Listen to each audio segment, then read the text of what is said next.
Embora não seja um tema central na literatura de crescimento econômico, se vocês olharem a literatura mais de ponta, o que está sendo publicado nas principais revistas, ou o que foi mais recentemente, ou nos artigos do Handbook of Growth Economics, etc., a questão do termos de troca é muito relevante aqui no Brasil e na América Latina. Se não relevante do ponto de vista prático, empírico, do processo de crescimento econômico, essa é uma discussão gigante que nós não vamos resolver aqui nessa aula, de hipótese nenhuma, é relevante no debate da América Latina. Né? Nós temos essas correntes desenvolvimentistas de pensamento que olham muito, têm suas origens em questões associadas a termos de trocas e crescimento econômico. A ideia que os termos de troca eles têm uma influência no crescimento econômico. Então, em homenagem a essa discussão, eu resolvi incluir esse tema aqui no nosso curso, na parte de crescimento. Nas versões anteriores não tinham, mas esse curso eu resolvi colocar.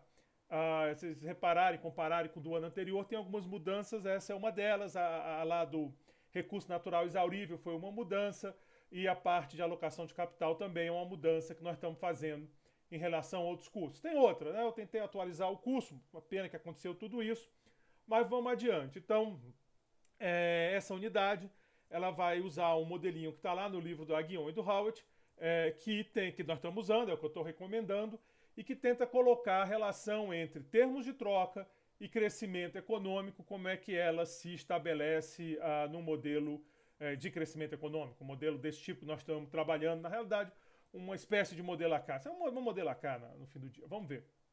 Bom, inicialmente, para fazer o argumento, considere uma economia fechada, onde a produção é feita por meio de capital e de um bem intermediário, X. Bom, na próxima unidade nós vamos entrar mais nos modelos de inovação, nós vamos seguir mais de perto o livro do Aghion, e vocês vão ver que esse tipo de modelo com bem intermediário é muito comum lá, nós vamos trabalhar muito com esse tipo de modelo. Então, se ficar alguma coisa esquisita, eu vou tentar esclarecer, obviamente, daqui a pouco nós vamos destrinchar esse modelo de todo jeito possível, imaginário. Eu só não quis desviar o foco aqui, a gente está falando de AK e tal, então eu quis deixar aqui.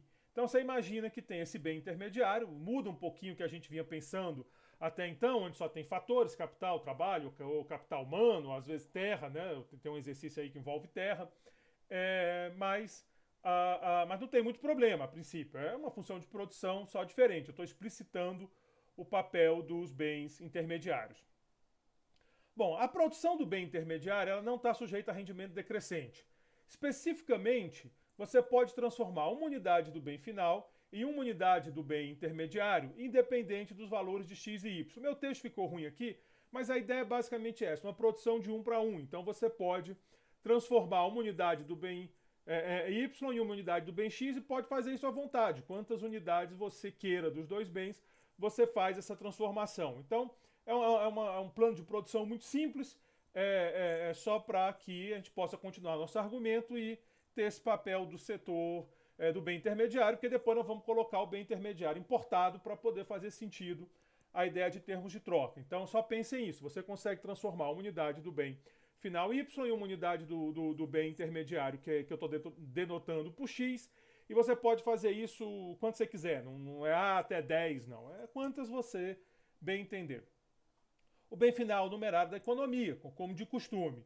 Como os mercados são competitivos, isso é uma hipótese que eu estou fazendo, depois nós vamos mexer nessa hipótese, lá na parte de inovação, os mercados vão ter competição monopolística, mas aqui os mercados, ou até monopólio, dependendo do modelo, aqui os mercados são competitivos e uma unidade do bem final é transformada em uma unidade do bem intermediária, então o preço do bem intermediário também tem que ser um, né? Porque você pode trocar, transformar um com o outro. Se não fosse, você teria uma arbitragem aí de supõe que o bem intermediário vale 2, você pega o bem final, troca no intermediário, vende por 2, depois compra. Então, óbvio que eles têm que ter o mesmo preço, então ambos eu estou colocando como 1, e o bem final, por ser o nosso numerário, o bem intermediário, porque no mercado é competitivo, não tem barreira à entrada, não tem problema nenhum, você entra lá e transforma.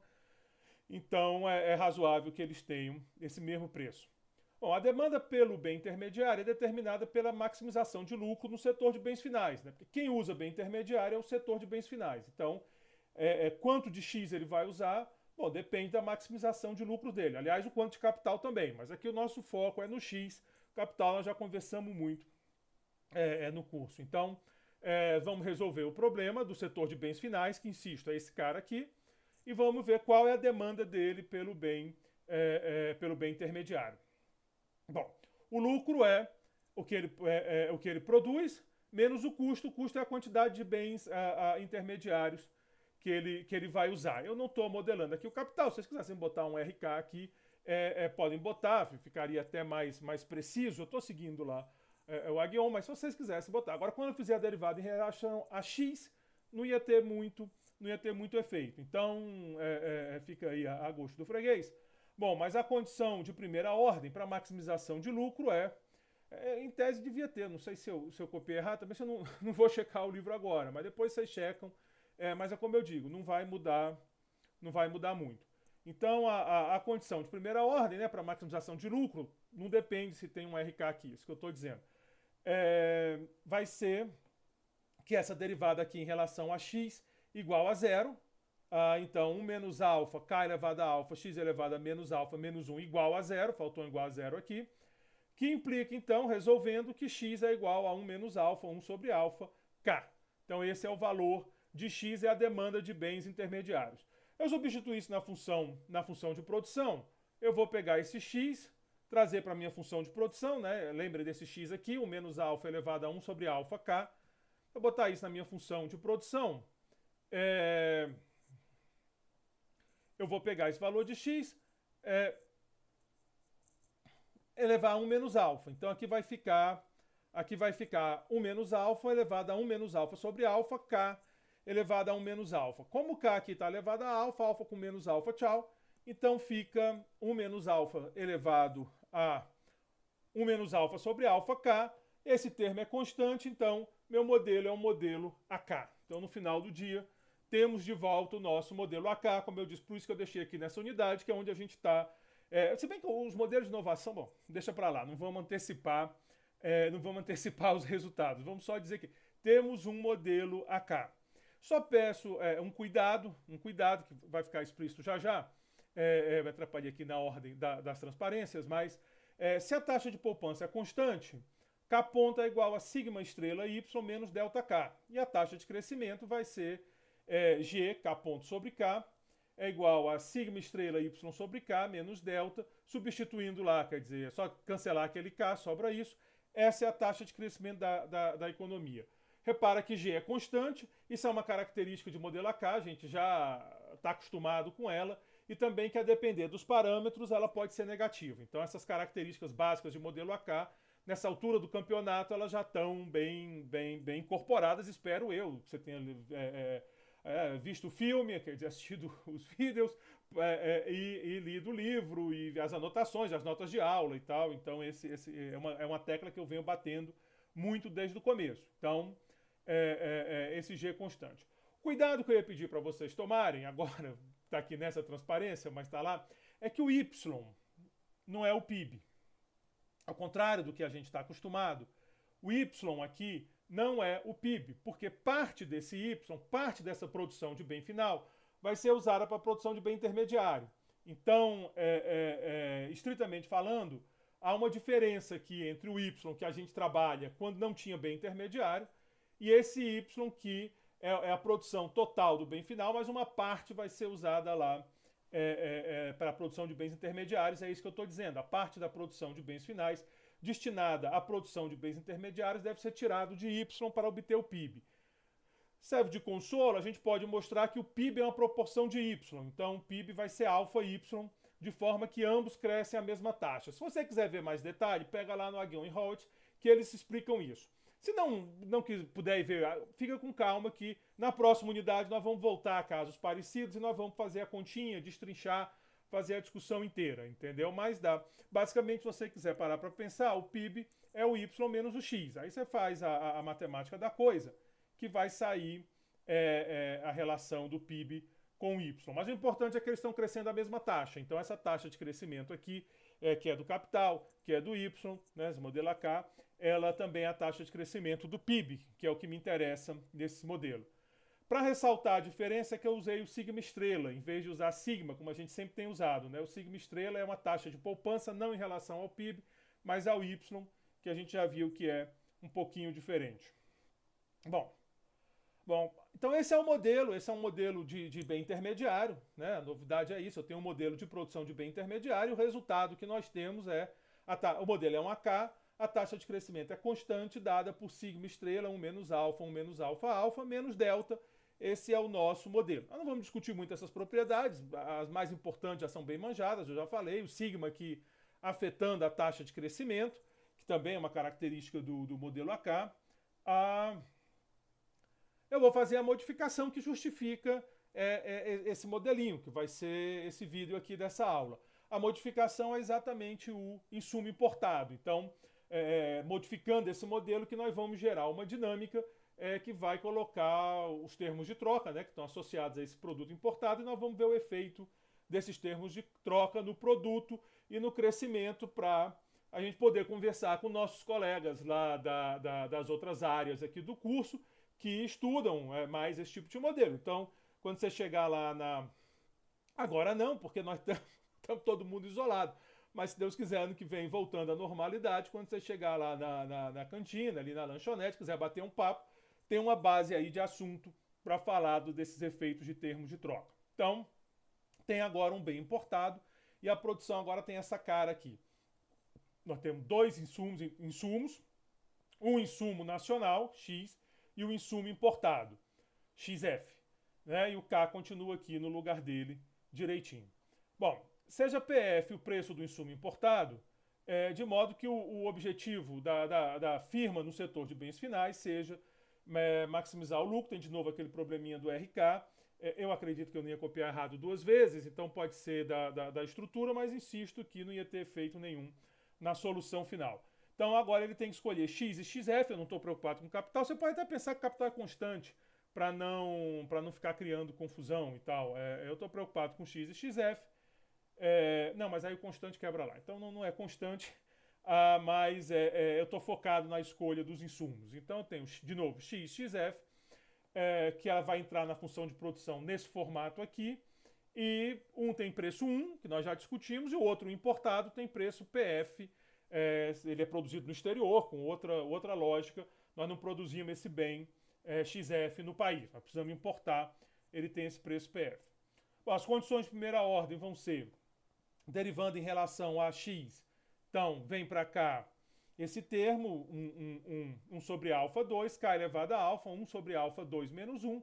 1 sobre alfa, isso aqui é igual a 1, que eu resolvo nesse formato aqui. Estou só manipulando os termos e resolvo nesse formato. O segundo, eu estou derivando em relação a XF, então 1 menos alfa de novo, K alfa, aqui fica o X 1 menos alfa sobre 2, e aqui 1 menos alfa sobre 2 menos 1, que é igual a PF, fazendo a mesma álgebra, eu volto para esse termo. Basicamente a álgebra aqui eu passei X para baixo e aqui eu passei XF para baixo. Isolei a constante 1 menos alfa sobre 2 nos dois casos e os preços, né, 1 e PF. Então está aqui as condições de primeira ordem do insumo interno X e do insumo importado XF. Bom, aplicando a função de produção, quer dizer, ao contrário, né, as condições acima na função de produção, nós vamos encontrar os valores de X, não, a função de produção nas condições, desculpa, nós vamos encontrar X e XF que maximiza o lucro da empresa. Então X é igual a isso, quer dizer, basicamente a função de produção está aqui ela, está aqui a função de produção, K alfa, X 1 menos alfa sobre 2, XF 1 menos alfa sobre 2, eu boto aqui, eu posso ter me confundido quem aplica em que, mas a condição está aqui, fica fácil de ver o que está acontecendo. Um vai ser igual a x, x igual a 1 menos alfa 2y, e o outro x e f igual a 1 menos alfa sobre 2y, pf, né? Porque aqui também seria y sobre 1 para ser preciso. Então, é um resultado bem manjado de função Cobb-Douglas, né? A demanda por cada um dos insumos é o seu expoente multiplicado por y, ponderado pelo preço. Como o preço aqui é 1, ficamos em casa. Então, essa é a demanda por x e xf, que vem lá do setor da produção dos bens finais. Então, eles estão demandando x e xf, dado por essas formas. Se eu colocar isso de volta na função de produção, aí sim para obter o y, botando na função de produção, tem umas continhas aqui, né? Porque o k elevado a alfa eleva e tal, assim, mas não tem muito problema, é só fazer a álgebra para resolver o problema, e o que eu vou fazer é tirar o y aqui de dentro e tirar o y aqui de dentro. Aí o 1 menos alfa sobre 2 elevado a 1 menos alfa sobre 2 vai ficar só 1 menos alfa. O 1 sobre PF fica com 1 menos alfa sobre 2 e o y vai 1 menos alfa, porque também 2 e 2. Como aqui eu tenho y, esse y aqui, 1 morre com esse, sobra y alfa, k alfa, esse termo aqui é o mesmo, e aí vou levar tudo a 1 menos alfa para limpar y. Então vai ficar y igual a 1 menos alfa 2, 1 menos alfa elevado a 1 menos alfa sobre alfa, 1 sobre PF, 1 menos alfa 2 alfa k. De novo, nós estamos no mundo AK, né? Quem está puxando a economia é o setor de bens de insumo intermediário, e ele está sem rendimento decrescente. Então acaba que o modelo pega essa cara aqui. Então você tem um modelo AK de novo, só que agora entra na expressão do produto esse termo 1 sobre PF. A taxa de crescimento da economia aberta, a gente também já está bem batido com essas taxas, é igual a K ponto sobre K, que vai ser sigma estrela Y sobre K menos delta, e aí eu tenho a taxa de crescimento. Repara que o termo 1 sobre PF apareceu aqui, o termo 1 sobre PF apareceu aqui. Então, assim como a poupança no modelo AK, ela afeta a taxa de crescimento, o preço do bem externo afeta a taxa de crescimento e o produto. Os dois dependem do PF, que é o preço do bem importado. Mas, para ser preciso, 1 sobre PF. Por que eu estou usando 1 sobre PF? Bom, porque PF é o preço do bem importado. Como o preço dos bens exportados, que é o insumo que a gente produz, é 1, então o preço dos bens produzidos no país é 1, então o termo de troca é 1 sobre PF. Então esse cara 1 sobre PF são os termos de troca que aparecem na expressão do produto e na expressão do crescimento. Quando o PF aumenta, quer dizer, se o preço do bem importado aumenta, dado que o interno continua fixo em 1, né? Porque se eles andarem junto aí não tem muito efeito. Mas se PF aumenta e o preço interno é constante igual a 1, que é o que está acontecendo até por hipótese, os termos de trocas caem. E o país não apenas cresce menos, como passa a ter um produto menor. Então nós acabamos de desenvolver um modelo que chega no famoso resultado que uma queda nos termos de troca, uma queda nos termos de troca, né, um aumento do preço dos bens importados acima do aumento do nosso preço, do produto interno, do produto produzido no país, né? Desculpa, produto produzido no país, vai ter uma redução de produto e de crescimento. Você não precisou de muita parafernália. A gente fez um modelinho bem manjado, a gente só colocou lá o bem importado. Então nós conseguimos colocar essa relação num modelinho simples, um modelinho enxuto, um modelinho AK, arrumadinho, mas nós conseguimos estabelecer a relação em termos de troca e crescimento. Bom, só lembrando, isso aconteceu porque é modelo AK. Se não é modelo AK, o que acontece? Se a gente estivesse trabalhando no ambiente de rendimento decrescente, estrutura de Solow, quem vai determinar a taxa de crescimento é o crescimento da produtividade. Então a gente voltaria àquela estrutura de Solow. Por isso o modelo AK, para poder gerar essas graças, né? Então se você está lá no mundo de Solow, você já olha de lado para esse resultado. Mas se você já comprou o modelo AK e dos outros modelos que nós fizemos, fica por conta de cada um, aí você tem esse resultado aqui para provocar. Bom, fazendo agora a ponte com os desenvolvimentistas e terminando esse vídeo curto, só para digamos assim, dar o aceno para os nossos colegas, o que acontece? Alguns economistas, e aí vem a tradição estruturalista, ele associa o termo de troca com a estrutura setorial da economia. Então, eles acreditam que tem uma relação entre termos de troca e estrutura dos setores. Se tem mais agricultura, se tem mais indústria, se tem mais serviços, é a tese da CEPAL, de que com o tempo o preço relativo dos produtos manufaturados cresce vis-à-vis o das commodities, dos bens agrícolas ou pecuários, ou mesmo extrativo, e isso faria com que houvesse um empobrecimento dos países da América Latina no longo prazo. Esse modelo concorda com isso. O problema é que esse modelo não está dando explicação nenhuma para os termos de troca. Então, se a tese da CEPAL, Se a tese da CEPAL for verdadeira, ou seja, se um país se especializa em commodity, outro país se especializa em manufatura, e o termo de troca for mudando favorável a quem se especializou em manufatura, esse modelinho aqui bate lá com a teoria da CEPAL. Então, vem essa ideia de quem vem nessa tradição, né, da CEPAL, os estruturalistas e tal, eles sempre acham que se você quiser evitar essa maldição, esse problema, você vai ter que ter políticas destinadas à indústria, porque senão o mercado vai levar naturalmente para a especialização, que é onde talvez nós tenhamos vantagens comparativas. Então você diz, olha, essa teoria bem estabelecida, se tem comércio, os países latino-americanos têm vantagem comparativa, ou se você quiser pensar em Heckscher-Holling, você pensa, aí você vai falar de fator abundante, mas haveria uma tendência, o mercado levaria a América Latina a se especializar em matérias-primas, só que isso levaria a uma evolução desfavorável dos termos de troca. Então, porque é como se a matéria-prima ficasse lá presa no 1 e o PF fosse aumentando o tempo todo, e isso então ia afetar as nossas economias. Como a maneira de quebrar essa tendência natural de mercado, digamos assim, seria via intervenção. Então você faz uma intervenção, o Estado muda os incentivos, talvez com subsídio, ou talvez com proteção que aumente a taxa de lucro na manufatura, no setor industrial. Aí cada um vai ter uma ideia, subsídio de crédito direcionado, aí na prática vira uma confusão, porque a gente acaba subsidiando a manufatura, a agricultura, os serviços, a política econômica fica meio maluca, a gente sai subsidiando tudo e dando um monte de estímulo para tudo que é lado. Eu já devo ter falado aqui nesse curso desse economista, já não está mais entre nós, falecido, mas um cara que eu acho que vários economistas aqui de Brasília aprenderam com ele, temos um carinho grande, que é o Marco Martins.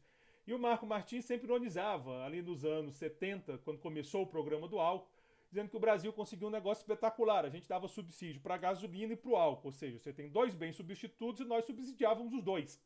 Aí você faz a pergunta, você quer ir para onde, né? Então, tem todo esse caos da política econômica que acontece, a política econômica não sai da cabeça de um economista, a gente está vendo, a gente está assistindo isso de camarote nesse governo, né? Os economistas fazem os planos, mas filtra dos políticos, e ainda bem que é assim, né? Seria um horror um mundo só com o economista tomando decisão sozinho em cima de modelo, ou qualquer cientista, é importante que a gente tenha esse filtro da sociedade, a sociedade discuta, mas então sai essa confusão toda. Mas em tese, a teoria seria, olha, se for verdade isso, se há essa tendência, haveria então uma redução de crescimento e de PIB, nessa estrutura de modelo que nós fizemos.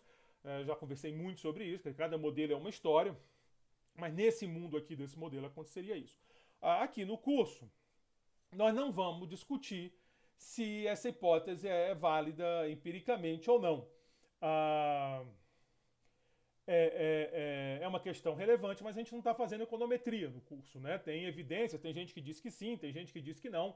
Tem alguns estudos mostram que tem a tendência, outros não. Depende de técnica e depende muito de tempo. Quer dizer, você pega a commodity, ela vinha numa queda, de repente ela dá um pico.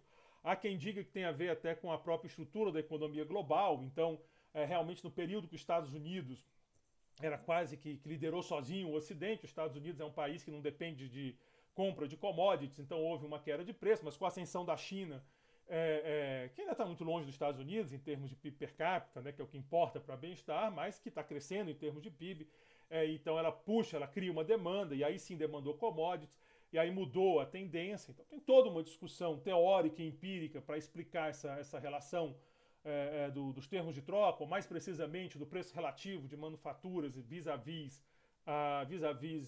commodities, matérias-primas em geral. Se a gente abrisse aqui, a gente teria que entrar em outros temas também, que a gente não entrou tão forte na discussão empírica, né? Quer dizer, de repente a gente faz se tiver interesse suficiente, a gente faz um curso de crescimento empírico e discute esses tópicos, mas não nesse curso aqui. A outra questão é a efetividade dos incentivos. E aí você tem, claro, eu posso fazer um modelinho rápido onde os incentivos são importantes, outros que não, mas aqui é particularmente botar uma economia política, aquilo que chamam de economia política positiva, que aqui no departamento o Maurício Bugarin trabalha com essas coisas, que é de tentar botar uma interação, né, estratégica, usar jogos para pegar numa sociedade que tem muita relação espúria entre o governo e o setor industrial e outros setores também. Então, esse governo realmente vai fazer uma política de incentivo técnico ou ele vai acabar fazendo uma política de incentivo dominada por interesses espúrios de grupos de interesse? Essa questão se torna extremamente relevante se nós quisermos falar de incentivos, quer dizer, o risco, e que aí é minha leitura, né? Minha leitura, o professor tem o direito de falar, não estou enganando ninguém, mas eu acredito que muito dos nossos problemas, inclusive de por que o nosso supercrescimento do pós-guerra, a industrialização, quer dizer, a gente tinha aquela ideia, a industrialização é o caminho para o crescimento. Nós fizemos a industrialização. Isso é indiscutível. Se você pegar a participação da indústria na manufatura do PIB do Brasil lá nos anos, comecinho dos anos 80, era muito alta. Dependendo da escolha de país, da base de dados, isso é a maior do mundo.